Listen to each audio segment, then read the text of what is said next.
domestically now, we've seen lawmakers late today vote to subpoena the Attorney General for the way her department has handled the Jeffrey Epstein investigation. You saw a handful of Republicans, right, so people in the president's own party, joining Democrats on the House Oversight Committee to vote to bring Pam Bondi in, including Nancy Mace, the congresswoman on the Republican side. Watch this.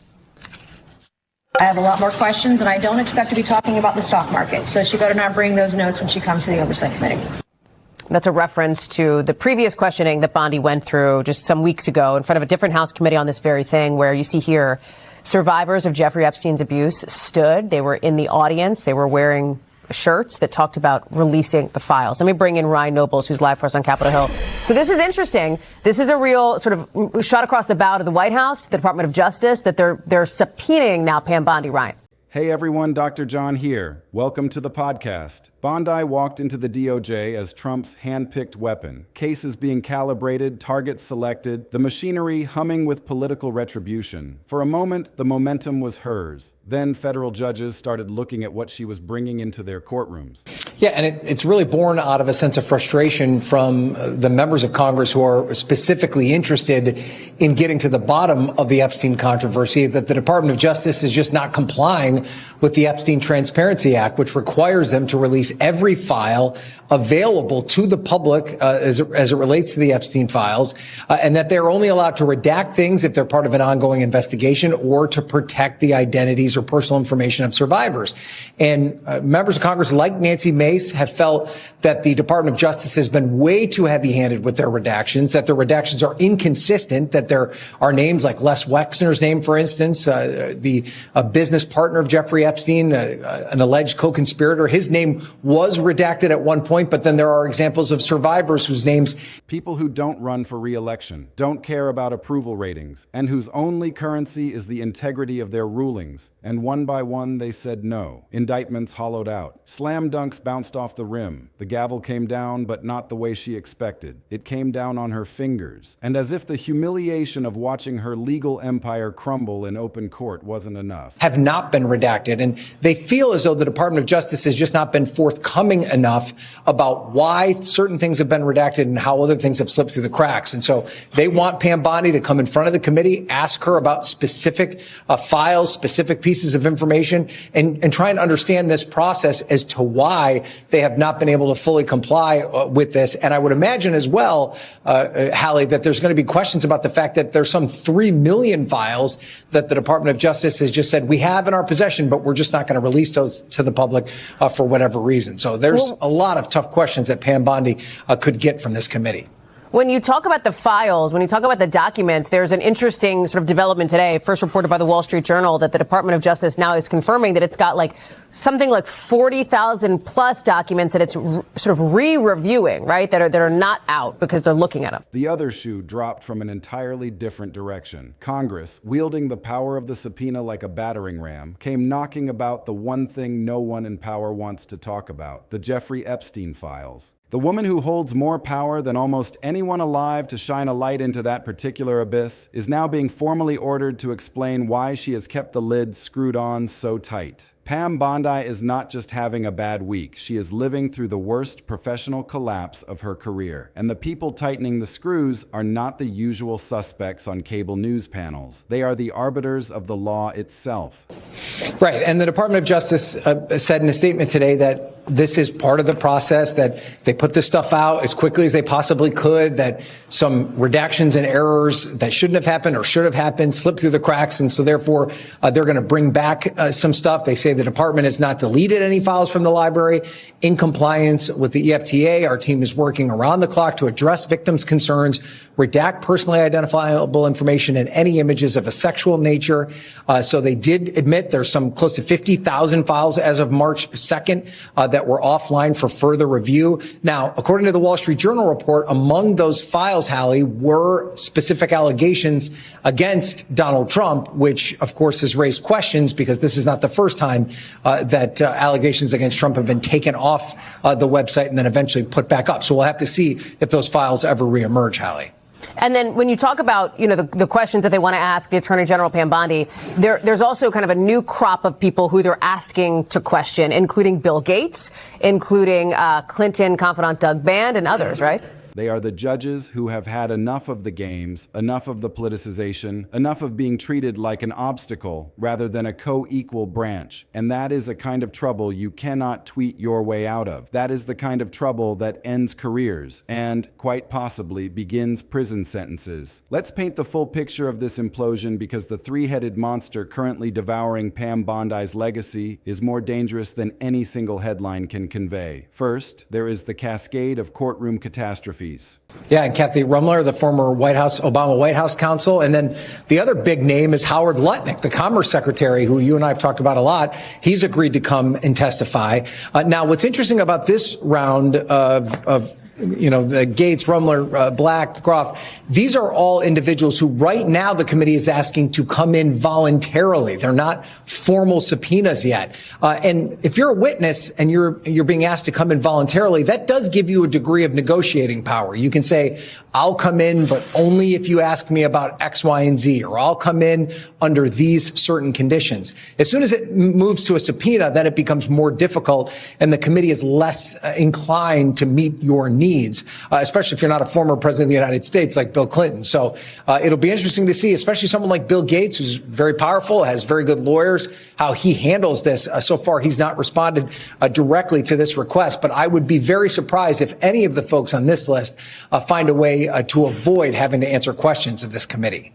Ryan Nobles, thank you for being with us. I appreciate that reporting, as you've been the tip of the spear there on the Epstein reporting. Appreciate it. We are not talking about one rogue judge with a grudge. We are talking about a pattern, a veritable parade of vacated indictments and rulings that have gone sideways against the government. Federal judges, the lifetime appointees who are supposed to be the final check on prosecutorial abuse, have been taking Bondi's cases and holding them up to the cold light of legal precedent. And what they are finding is a rot at the center. They are looking at the evidence, or rather the lack of it, and they are concluding that this is not how a legitimate law enforcement agency operates. They are essentially telling the Attorney General of the United States that her prosecutors are bringing political hit jobs dressed up in legal drag. When you are the top cop and the courts keep throwing your arrests back in your face because you didn't have probable cause, the message is unmistakable. You have lost the room. You have lost the credibility that is the only true currency of the Justice Department. For an attorney general who staked her reputation on being a legal brawler, there is no greater professional disgrace than being told by a judge, "You don't know how to do this." Second, there is the war on judicial independence. Bondi didn't just lose quietly. She decided to torch the relationship on her way down. She has taken to the public stage to blast federal judges as out of control, simply because those judges had the audacity to rule against Trump-era policies. She has stood there with the seal of the Department of Justice behind her and predicted that the Supreme Court would need to step in and rein in lower court judges who keep blocking the administration's agenda. Let's be clear about what that language represents. It is not a legal disagreement. It is a philosophical declaration of war on the separation of powers. It is the chief law enforcement officer of the land suggesting that a judge doing their job, exercising independent judicial review, is somehow acting improperly. It is a dog whistle to the base that the courts are just another swamp to be drained. But here is the problem with that strategy. Federal judges have lifetime tenure and long memories. They do not forget being called out of control by a politician with a temporary lease on the executive branch. And rather than being cowed by Bondi's bluster, the judiciary has responded in the most devastating way possible, by continuing to rule against her on the merits. They are not bending. They are not breaking. They are simply applying the law, and the law keeps finding her work insufficient.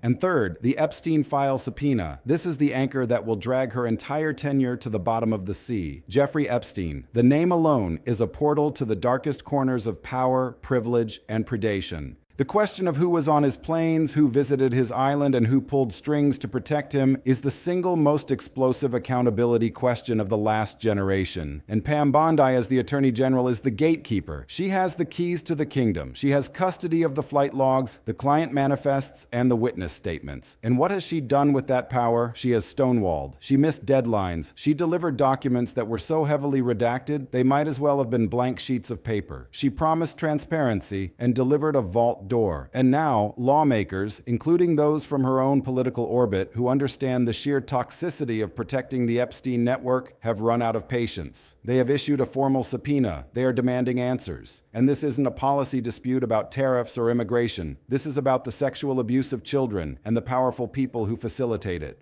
That is a stain that does not wash out. That is a legacy-defining scandal happening at the precise moment when her legal credibility with the courts is already in a state of advanced decay.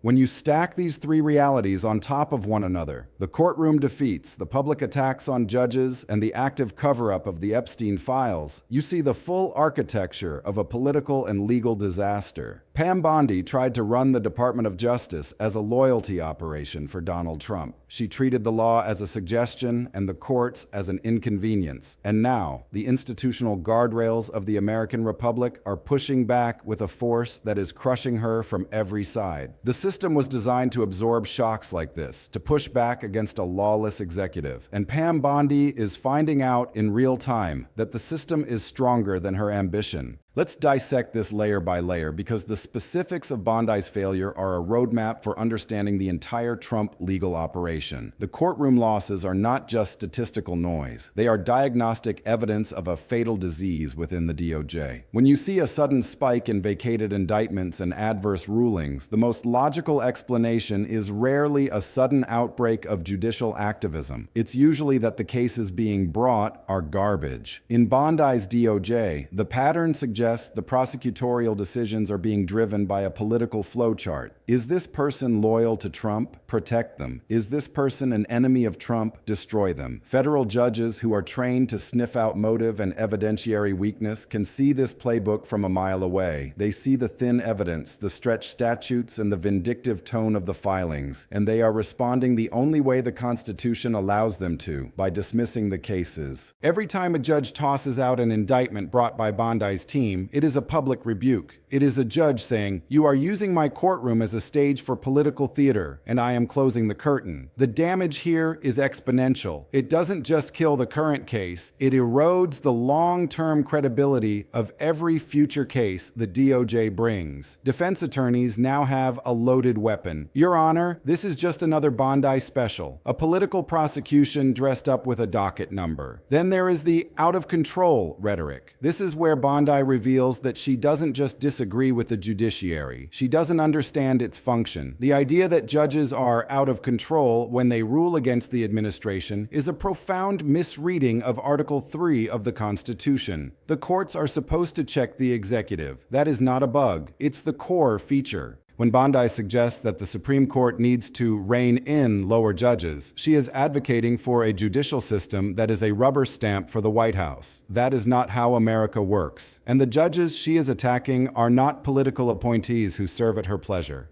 They are lifetime appointees who answer only to the law and their own conscience. Her comments don't just hurt feelings in the judicial conference. They create a hostile environment where judges are less likely to give the government the benefit of the doubt. If you treat the referee like an enemy, don't be surprised when every close call goes against you. Bondi's rhetoric has painted a target on her own department's back. And then we arrive at the heart of the darkness, the Epstein subpoena. Why is this the nuclear option for Bondi? Because there is no good answer for her obstruction. If she releases the files unredacted, she potentially exposes a network of power that could implicate allies of the administration. If she continues to stonewall, she confirms that the DOJ under her leadership is engaged in a cover-up of the highest magnitude. The missed deadlines and the promise breaking are not just bureaucratic errors. They are the fingerprints of a conscious effort to keep the lid on Pandora's box. The House subpoena changes the game from a political PR problem to a potential legal liability. Defying a congressional subpoena is the kind of thing that leads to contempt proceedings, and for a woman who is already on the bad side of the federal judiciary, adding a contempt of Congress charge to her resume is like pouring gasoline on a house fire. The public hunger for Epstein accountability is not fading, it is intensifying. Every day Bondi blocks the release of those files, she cements her place in history as the Attorney General who protected the predators rather than the prey. What we are watching is a systemic conflict. Bondi is merely the most visible combatant patent in a war between the executive branch's desire for absolute power and the judicial branch's duty to enforce the rule of law. The Trump administration, with Bondi as its legal battering ram, came into office believing that winning the election meant they had captured the entire machinery of the state. They thought they could control outcomes by controlling the personnel. But the judges, many of them appointed by Republicans, many of them conservatives in the truest sense of the word, are proving that the institution has an immune system. Through dismissals, through rulings, through the steady, unyielding application of the law, regardless of who sits in the Oval Office, the judiciary is saying, we are not an extension of your political operation. Bondi is the most frustrated face of this conflict because she is the one losing in court. She is the one whose legal arguments are being shredded. She is the one who has to explain to the president why the judges he appointed aren't just letting him do whatever he wants. And that conflict, the clash between political will and constitutional constraint,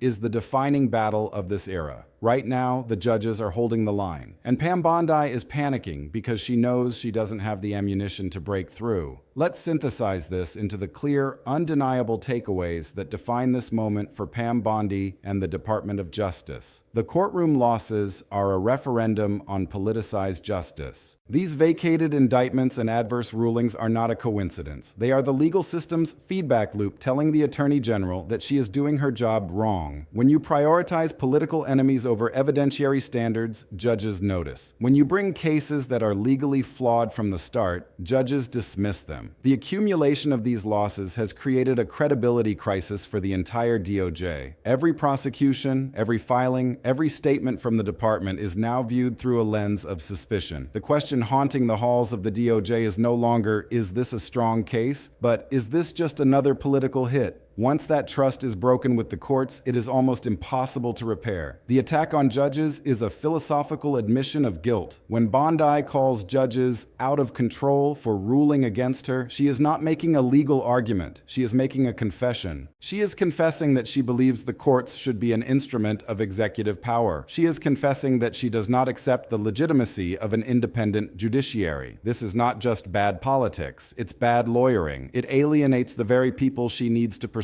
It signals to the entire federal bench that the Attorney General views their oath as an obstacle. And in a system that relies on mutual respect between the branches, that kind of scorched earth rhetoric has tangible consequences. It results in harsher scrutiny, less deference, and a judiciary that is primed to find against the government. The Epstein subpoena is a moral and legal ticking time bomb. This is the issue that will define her legacy in history books. The Epstein files represent a moment of truth. Did the justice system protect the powerful or punish the guilty? Bondi had the power to answer that question. She had the power to be a hero to the victims and the public. She chose the opposite. She chose delay. She chose redaction. She chose obstruction. The subpoena means that her stonewalling is now a matter of formal congressional inquiry. This is not going away. The pressure will only mount. And every day she resists, she looks more like a protector of a dark network and less like an attorney general. This is the stain that will outlast every news cycle and every political victory. Bondi is the canary in the coal mine for the Trump legal machine. What is happening to her is a preview of what happens when an unstoppable force meets an immovable object. The Trump legal strategy has always been to push boundaries, to intimidate, and to defy. But the federal judiciary is not a political opponent. It's a granite wall. Bondi is running headfirst into that wall at full speed. The judicial pushback she is experiencing, the courtroom losses, the dismissal of her arguments, is a microcosm of the resistance the entire administration is facing. The system is demonstrating that there are limits to executive power, that there are judges who still read the Constitution, and that there are consequences for treating the law with contempt. Bondi's panic is the sound of someone realizing that the walls are real, the doors are locked, and the keys are not in her pocket. The people who are pushing back against Pam Bondi most effectively are not the political opposition. They are the institutional actors. They are the career federal judges who have seen 1,000 slick lawyers try to pull a fast last one and know how to smell a rat. They are the congressional staffers who know that the Epstein files hold the secrets to a vast network of abuse and who are tired of waiting. These are the people who keep the machinery of democracy running even when the elected officials try to break it. And the fact that they are all converging on Bondi at the same time is not a conspiracy. It is a correction. It is the system reasserting itself. Bondi's fate is a lesson for anyone who takes the oath of office in this country. You can try to weaponize the law, but eventually the law fights back. And when it does, it fights to win. This is about more than Pam Bondi's personal political future. It is about the soul of the Department of Justice. For over 200 years, the DOJ has been built on a simple, sacred premise that the law is blind to politics, that it protects the innocent and prosecutes the guilty based on the evidence, not based on who the president likes or hates. Pam Bondi has waged a relentless war on that premise. She has tried to turn the DOJ into a subsidiary of the Trump Organization's legal department. The judicial pushback, the courtroom losses, and the Epstein subpoena are not just a series of unfortunate events. They are the American constitutional system doing exactly what it was designed to do, resisting a lawless executive. The question that will be answered in the coming weeks and months is whether the institutions are strong enough to survive an attorney general who views them with contempt. Right now, the judges are holding the line, and Pam Bondi is panicking because she is running out of moves. Like this video if you believe the rule of law is worth fighting for. Drop your thoughts in the comments. Subscribe so you don't miss what comes next in this battle for the soul of American justice. And share this with someone who needs to see that the system, battered as it is still standing. I'll see you in the next one.